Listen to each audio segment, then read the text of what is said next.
Beautiful, তার বয়স extra ordinary করা, তার চেহারা স্মার্ট, সে বিশ্ব সুন্দরী, সে যখন তোমাকে টেলিফোনে কথা বলে বাতির প্লেট ফালাইয়া কুত্তার মতো দৌড়ো। হ্যাঁ জোয়ান, তুই জানিস না এই বিশ্ব সুন্দরী মেয়ে যদি আজকের রাত্রে মইরা যায়, কসম রব্বে পাকের জাতের 72 ঘন্টার ভিতরে তার সুন্দর চামড়ার থেকে বের হবে পোকা। ঠিক কিনা বলে? শুধু বের হবে পোকা, দুর্গন্ধ বের হবে। ও জওয়ান, তুমি যার প্রেমে পড়ে পড়ালেখা বাদ দিয়েছ, যার সাথে সম্পর্ক রাখতে গিয়ে ফেন্সিডিল ইয়াবা ধরেছ, যাকে পাওয়ার জন্যে মা বাবার সঙ্গে খারাপ ব্যবহার শুরু করেছ, যাকে পাওয়ার জন্যে যার সাথে সম্পর্ক করে মা বাপের মুখে চুনকালি দিয়েছ, মা বাপ রাস্তায় ইজ্জত নিয়ে বাইর হইতে পারে না। ও জওয়ান, যাকে পাওয়ার জন্যে 20-30 বছরের ইনকামের সব টাকা ওই মেয়ের পিছনে খরচ করতেছ, দিন শেষে তুমি তাকে পেতে চাও।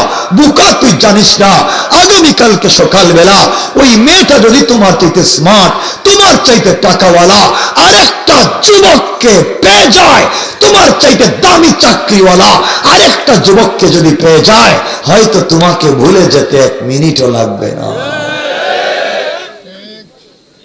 রব বলছেন এই দুকায় পড়লে কেন? এটা বাদ দিয়ে দাও, এগুলো বাদ দিয়ে দাও। সব দুনিয়া তো ধোঁকা। প্রেম আর ভালোবাসা করতেই যদি হয় রবের সঙ্গে করো। রব তো প্রেম করেছেন নিজে আমার রসুলের সাথে। আমার রসুলকে খালিলুল্লাহ বানায় নাই, আমার রসুলকে কালিমুল্লাহ বানায় নাই, আমার রসুলকে রূহুল্লাহ বানায় নাই, বানিয়েছে হাবিবুল্লাহ, কলিজার টুকরা প্রেমিক বন্ধু। আমার রব তো মাঝে মাঝে আমার রসুলকে ডাক দে, ইয়া আইয়ুহাল মুদ্দাসসির, ইয়া আইয়ুহাল মুজাম্মিল, কুম ফাআনজির, ওয়া রাব্বাকা ফাকাব্বির, ওয়া সিয়াবাকা ফাতাহহির, ওয়া চাদর ওয়ালা চাদর খোলো, ও কম্বল ওয়ালা কম্বলের নিচ থেকে বের হও। ও কলিজার টুকরা বন্ধু, তুমি কম্বলের নিচে তোমার রব আল্লাহু আরশ ইস্তাওয়া, আমি আরশে আজিমে একা একা ভাল লাগে না। ও প্রেমিক বন্ধু, তোমাকে কাছে পেতে চাই, চুকে চুকে দেখতে চাই। ফাকাবা কাউসাইনি আও আদনা, দোলক বাঁকা করলে যত কাছে আসে আমি তোমাকে তত কাছে দেখতে চাই। বন্ধু, তুমি আয়েশাকে নিয়ে ঘুমিয়ে আছো, তোমার প্রেমিক লা তাখুযুহু সিনাতুম ওয়ালা নাওম, তোমার সঙ্গে 1 মিনিট কথা বলবার জন্য ঘুমায় না। আমি না সারা রাত জেগে আছি, আমি না বহুত দূরে পড়ে আছি, তোমাকে ডাকলাম কত সুন্দর সুন্দর নাম দিয়া, তোমার না প্রেমে আমি বিমূঢ় হয়ে গিয়েছি। উঠো না কম্বল ছেড়ে, ঠান্ডা পানি দিয়ে ওযু করো, সিজদায় গিয়া একটাবার তোমার প্রেমিককে সুবহানা রাব্বিয়াল আ'লা বলে ডাক দাও। আমি রব কথা দিলাম আরশে আজিমে থাকবো না, সাথে সাথে তোমার ঘরের দরজায় হাজির হয়ে যাব। রব তো তার নাম, তুমি কেমনে সে রবকে বলে যাও? জওয়ান, তোমাদেরকে বলছি, তোমার কি হয়েছে? কেন তুমি তোমার সে রবকে বলে যাও? জওয়ান, আবারও বলছি ভাই, পৃথিবীর কাউকে 100% খুশি করতে পারবা না, না তোমার মাকে, না তোমার বাবাকে, না তোমার সন্তানকে, না তোমার স্ত্রীকে। 50 বছর বিদেশে গাদার মতো খাটুনি যদি দাও, 50 বছর ঢাকা শহরে গাদার মতো যদি খাটুনি দাও, এরপরেও পরিবারে দাও, তাহলে ভাই বোন বলবে তুমি আমাদের জন্য কি করছো? বলেন না? সন্তান বলবে তুমি আমার জন্য কি রেখে যাচ্ছ? বউ বলবে 30 বছর তোমার ঘরে ছিলাম, কি আমার জন্য করছো? কাউরেই তুমি খুশি করতে পারবা না, কেউ তোমার উপরে 100% খুশি হবে না। রব বলেছেন, বান্দা তুই তো আমাকে খুশি করবার জন্য কিছুই দেওয়া লাগবে না, মুস্কি হাসি দিয়া একটা বার আমাকে আল্লাহ বলে ডাক দে, আমি সব ভুলে গিয়া খুশি হইয়া তোকে কুলে জড়াইয়া নেব। জড়াইয়া পারবো তো ইনশাআল্লাহ? রাত কিন্তু 11:15। কষ্ট হইতেছে না? 1.5 ঘন্টা হয়ে গেছে গা, কষ্ট হইতেছে মনে হয়, অসুবিধা হইতেছে? রাইখা দেই, হাত তুলেন কার কার অসুবিধা হইতেছে না? হইতেছে না কইছি, অসুবিধা হচ্ছে না কার? আর যার হাত উঠতেছে নাকি অসুবিধা হইতেছে? রাইখা দিব? অসুবিধা হচ্ছে? চলবে? কয়েক মিনিট চালাবো, লম্বা হয়ে যাবে পরে। বাইকগুলা দিতে দিতে আমার দেরি করে ফেলাইছে। তাই ঠিক আছে, হোক, আমি না থাকলেই চলে। তাহলে আল্লাহর গোলাম জওয়ান, তোমাদেরকে বলছি ভাই, তুমি নাকি মদের আড্ডায় গিয়েছ, তুমি নাকি ফ্যান্সি ডিল খেয়েছ, তুমি নাকি জেনা করে ফেলেছ, তুমি নাকি ইয়াবা খেয়ে ফেলেছ, তো তোমার হয়েছেটা কি? তুমি কেন লজ্জা পাচ্ছ? তুমি কি হয়েছে তোমার? আল্লাহ বলছে, দূর বান্দা, গুনাহ হয়েছে তো হয়েছে, কি হয়েছে, আমার কাছাকাছি আয়, কেউ জানবে না, কেউ বুঝবে না, আমি তোকে ক্ষমা করে আমার কুদরতের কুলে উঠাইয়া তোর জন্য মাগফিরাতের নাজাতের সবগুলা দরওয়াজা আমি খুলে দেব। রব তো তার নাম। সুতরাং সংক্ষেপ করে করে বলি, 1 নাম্বার অহংকার করা যাবে, 2 নাম্বার গালি দেওয়া যাবে, 3 নাম্বার গুণ আমার আল্লাহ বললেন,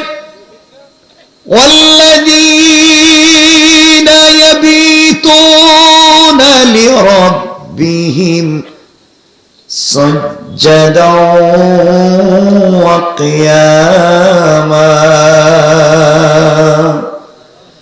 আল্লাহ বললেন, মুসলমানেরা, এই দুনিয়ার জমিনে যারা আমি আল্লাহর গোলাম দাবি করবে, আশিক রাসূল দাবি করবে, নিজেকে আমি আল্লাহর গোলাম ভাববে, আমি আল্লাহর গোলামের 3 নাম্বার গুণ হলো রুকু করবে আমার পায়ে, সিজদা করবে আমার পায়ে, সুজদা ওয়া কিয়ামা, সিজদা আমার জন্য, রুকু আমার জন্য।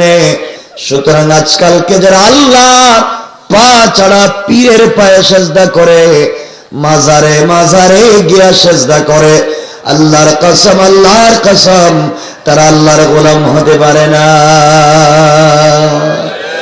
ঠিক কিনা জোরে বলেন? এজন্য আল্লাহর গোলামের 3 নাম্বার গুণ রুকু সিজদা কার পায়ে? কিন্তু এই সমাজে কিছু লোক আছে পীরের পায়ে সিজদা দেয়, আসেনি এলাকায় কেউ? মাজারে সিজদা দেয়।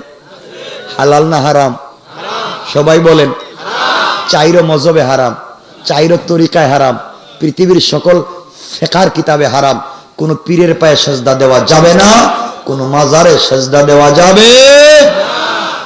রব বলেছেন, ইন্নাহু মান ইউশরিক বিল্লাহ ফাকাদ হারামাল্লাহু আলাইহিল জান্নাহ ওয়া মাওয়াহুন নার ওয়া মা লিয-যালিমিন মিন আনসার। যারা শিরিক করে তাদের জন্য জান্নাত হারাম, তাদের জন্য জাহান্নাম ওয়াজিব, কিয়ামতের দিন তাদের জন্য কোনো সাহায্যকারী নাই। তাইলে আমরা শিরিক করব? বলেন না। আল্লাহর গোলামের 4 নাম্বার গুণ আমার আল্লাহ বললেন, ওয়াল্লাযীনা ইয়াবিতুনা লিরাব্বিহিম সাজ্জাদান ওয়া কিয়ামা। আল্লাহ বললেন, বান্দারে, 3 নাম্বার গুণ হলো রুকু আমার পায়ে, সিজদা আমার পায়ে। সুতরাং আমরা সিজদা দিব কার পায়ে? 4 নাম্বার গুণ আমার আল্লাহ বললেন, ওয়াল্লাযীনা ইয়াকুলুনা রাব্বানা সরিফ আন্না আযাব জাহান্নাম ইন্না আযাবাহা কানা গারামা। আল্লাহ বললেন, বান্দারে, 4 নাম্বার গুণ হলো সাকারাত শুরু হয়ে যাওয়ার আগে, গারগারা শুরু হয়ে যাওয়ার আগে, কবরে চলে যাওয়ার আগে, মালাকুল মউত পৌঁছে যাওয়ার আগে, আজরাইল চলে আসার আগে, আমার যেই বান্দা গোটা জিন্দেগির অপরাধের জন্য আমি আল্লাহর দরবারে হাত উঠাইয়া চোখের পানি ছেড়ে দিয়া, আমার দেওয়া কপাল আমার কুদরতের পায়ে লাগায়া, আমার দেওয়া চোখ থেকে পানি ছেড়ে দিয়া, আমার দেওয়া জবান দিয়ে আমাকে আল্লাহ বলে ডাক দিবে, আমি আল্লাহ কথা দিলাম বান্দারে, আমি আল্লাহ সাথে সাথে আমার বান্দাকে ক্ষমা করে জান্নাতি বলে ফয়সালা করে দিতে আমি আল্লাহ 1 মিনিটও দেরি হবে না। পড়েন সুবহানাল্লাহ। ও বান্দা, গুনাহ হয়ে গিয়েছে, গুনার কাজ করে ফেলেছো, আল্লাহ রাব্বুল ইজ্জত ওয়াল জালাল বলেছেন, বান্দা গুনাহ হয়ে গিয়েছে, আমি আল্লাহর দিকে ফিরে আসো। ও বান্দা, তুমি তোমার সন্তানের জন্য যা করে যাচ্ছ, রাত দিন কাজ করতেছো, নামাজ পড়ো না, আল্লাহর ইবাদত করো না, শুধু টাকার পিছনে জৌড়াও। যাদের জন্য বাড়ি গাড়ি করে যাইবা, তোমার বাড়িতে আরেকজন ঘুমাবে, তোমার অফিসের চেয়ারে আরেকজন বসবে, তোমার গাড়ি নিয়ে আরেকজন দৌড়াবে, শুধু তুমি থাকবে না। রব বললেন, বান্দারে আমার কথা হয়তো তোমার বিশ্বাস হচ্ছে না, কেন দুনিয়ার পিছনে দৌড়াও, কেন দুনিয়াকে দুনিয়া মনে করলাম? ও বান্দা, দুনিয়ার পিছনে দৌড়াও, আমি আল্লাহর কথা মনে করলাম না। এমন একদিন আসতেছে যেই দিন কেউ তোমাকে বাঁচাতে পারবে না। আমার আল্লাহ কোরআনে কারীমের সূরা আল মাআরিজের ৮ নম্বর আয়াত থেকে বললেন, ইয়াউমা তাকুনুস সামাউ কালমুহুল, যেই দিন বিগলিত তামার মতো ফুটা ফুটা হয়ে পড়বে। ওয়া তাকুনুল জিবালু কালআইহিন, যেই দিন পাহাড়গুলা রঙিন সুতার মতো উড়ে যাবে।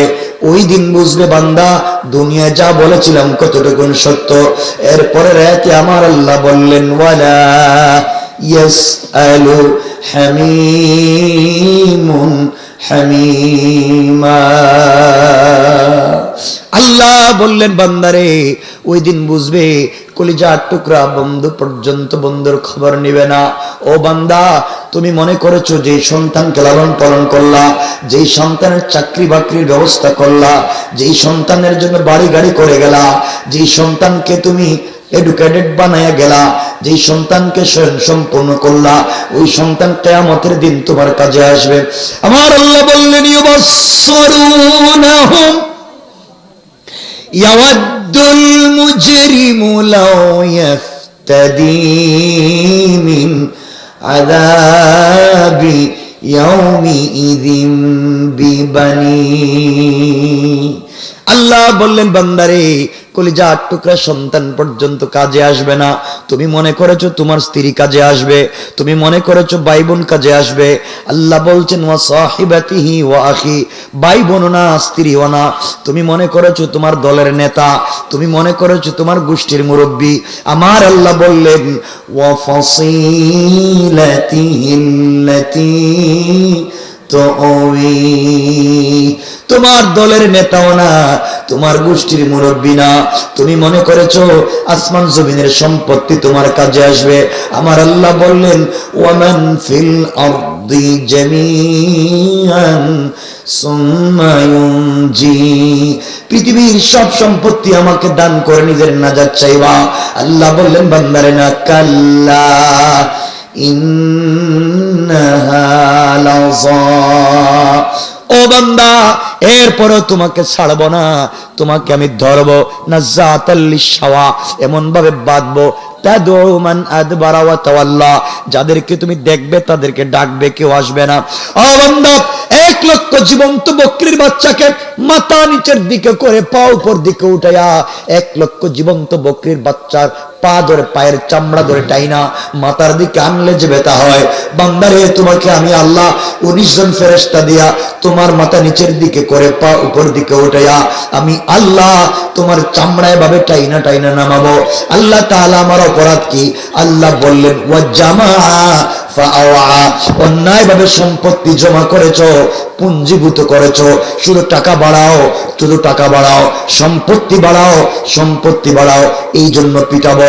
আরো আল্লাহ বলছেন কোরআনে কারীমের 30 নম্বর পারা সূরা হুমাযায়, আল্লাযী জামাআ মালাও ওয়া দাদা, ও বান্দা শুধু সম্পত্তি আনলা আর গণনা করলা, আমি আল্লাহ বললাম সব করেছো, আমার নাম নেও নাই।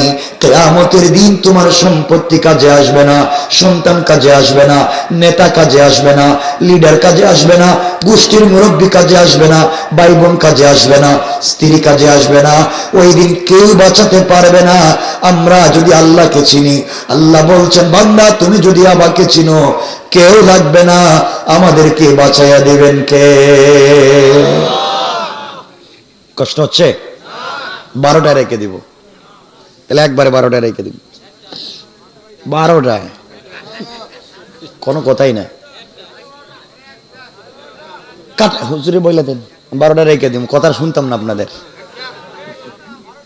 আমার বন্ধুগণ কথাগুলো শোনেন, জীবনে যত গুনাহ করো, আল্লাহকে যদি ডাক দিতে পারো, আল্লাহ কেমনে মাফ করবে? আল্লামা জুলফিকার নকশবন্দি খুতুবাতে জুলফিকারে চমৎকার করে তিনি বলেছেন, মুসা কালিমুল্লাহর জামানায়, মুসা আলাইহিস সালাতু ওয়াস সালামের জামানায়, কথাগুলো শোনেন, আল্লাহর পয়গম্বর মুসার জামানায় কেউ যদি গুনার কাজ করে, অন্যায় করে, নাফরমানি করে, গুনার কাজ করলে ফজরের সময় দরজার ভিতরে লেখা হয়ে যায় আপনি কি ধরনের গুনাহ করছেন, কার সাথে কি করলেন।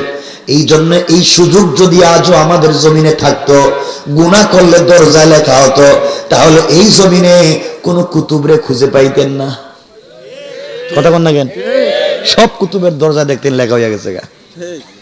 আমার বন্ধুগণ, মুসা আলাইহিস সালামের জামানায় এক জওয়ানকে সকালবেলা হযরতে মুসা ধরলেন, দরজায় লেখা জিনা করেছে, দরজায় লেখা ডাকাতি করেছে, দরজায় লেখা চুরি করেছে।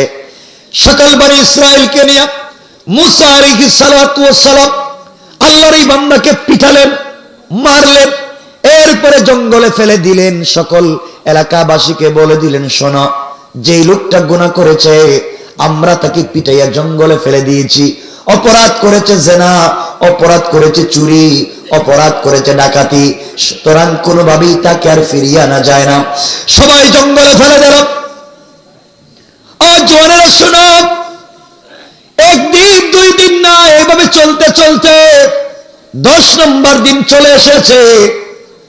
আল্লাহর বান্দাকে কেউ দেখতে যায় না।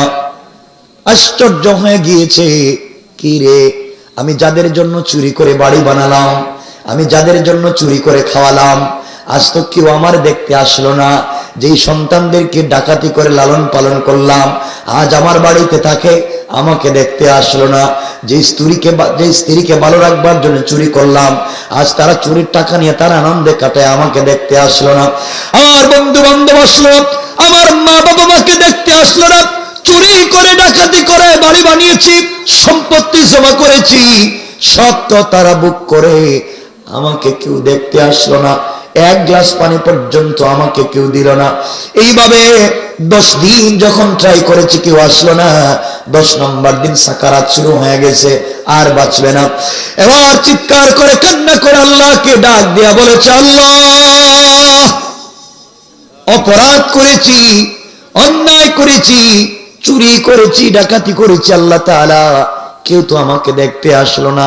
যাদের জন্য চুরি করলাম, যাদের জন্য ডাকাতি করলাম, যাদের জন্য নাফরমানি করে সম্পত্তি জমা করলাম, ওরা আমার টাকায় বাড়িতে ঘুমায়, আমার টাকায় বিছানায় ঘুমায়, আমার সম্পত্তি বুক করে।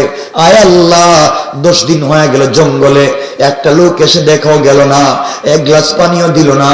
আমার তো সাকারাত শুরু হয়ে গিয়েছে, জিহ্বা বের হয়ে যায়, কলিজা শুকিয়ে যায়, আমি তো মরে যাব, কেউ দেখলো না। আয় আল্লাহ তাআলা, বুঝতে পেরেছি এই মুহূর্ত পর্যন্ত তুমি আমাকে ভুলে যাও না।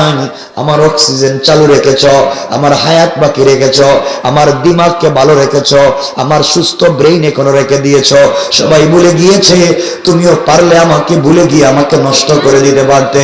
আয় আল্লাহ তাআলা, আমি বুঝতে পেরেছি যাদের জন্য চুরি করলাম, ডাকাতি করলাম, এত গুনার কাজ করে সম্পত্তি জমা করলাম, কেউ যখন আমাকে চিনল না, আমি মৃত্যুর সময় তওবা করলাম। আল্লাহ, জীবনে যত অন্যায় করেছি, সাকারাতের আগে তওবা করলাম, ক্ষমা করে দাও। আমি যদি মরে যাই, আমার তওবাকে কবুল করে নাও। আমি যদি বেঁচে যাই, ওয়াদা দিলাম আর জীবনে কোনোদিন হারাম কাজ করবে না।